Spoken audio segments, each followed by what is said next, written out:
The Mysterious Forest, Part 3. Miss Harrison reached into her bag for her water bottle, exhaustion weighing down her shoulders. "Where have those two girls gone?" she sighed. "Lord knows," Miss Honey replied tiredly. "But we can't go home until they're found." Both women were drained from searching for Ivy and Elanor, and each secretly debated giving up for the night. Meanwhile, deep in the forest, Ivy replayed the devil's warning in her mind. "Why would our parents kill them?" she asked, confusion flooding her face. "I have no idea," Elanor said quietly. "I never thought our parents were the type of people who'd kill anyone." Before Ivy could respond, the girls stumbled into a clearing and froze. A massive mansion stood before them, towering and silent. Vines strangled its crumbling walls, moss coated the sagging roof, and the rusted iron gates hung crookedly. "Oh, what do we have here?" Ivy whispered.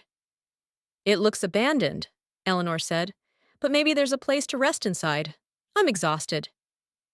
"Yeah, okay. I'm tired too," Ivy agreed. They pushed open the groaning gates and stepped forward. At the back of the mansion, a dark figure watched. Ma! They fell right into my trap," the devil cackled. Inside the courtyard, the mansion loomed even taller. The air felt thick and heavy. Suddenly, Ivy wrinkled her nose. "Elanor, do you smell that?" Elanor sniffed, her face tightening. "Yeah, it smells like—"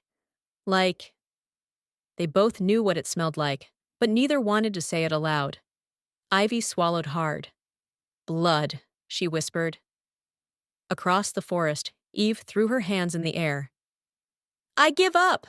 The girls are gone, and they're gone for good." "Come on, don't be like that," Janine coaxed gently. She was tired too, but far more patient. Back at the mansion, panic was rising quickly. "Ivy! I think we should get out of here," Elanor said, her voice trembling. "I think so too," Ivy agreed.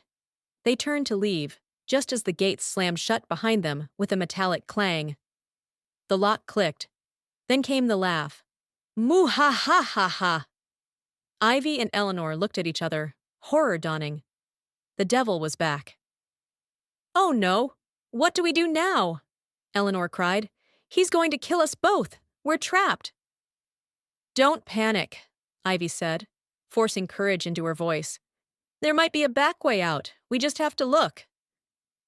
They stepped cautiously into the mansion, both trembling. Meanwhile, not far away, Kate gasped. "Oh my God, they've disappeared!" She and Madeline were perched on a tree branch, exhausted and hopeless, unaware they were close to the very mansion Ivy and Elanor had entered. Inside, the girls walked into a dim, dusty room and froze. On the wall hung a large portrait. Eleanor's uncle. The uncle who had died years ago. And he was wearing the same dark black robes the devil wore. Ivy felt her breath catch. She had known Eleanor's uncle well, and was just as shocked as her friend. Why would Eleanor's parents kill him? What was his connection to the devil?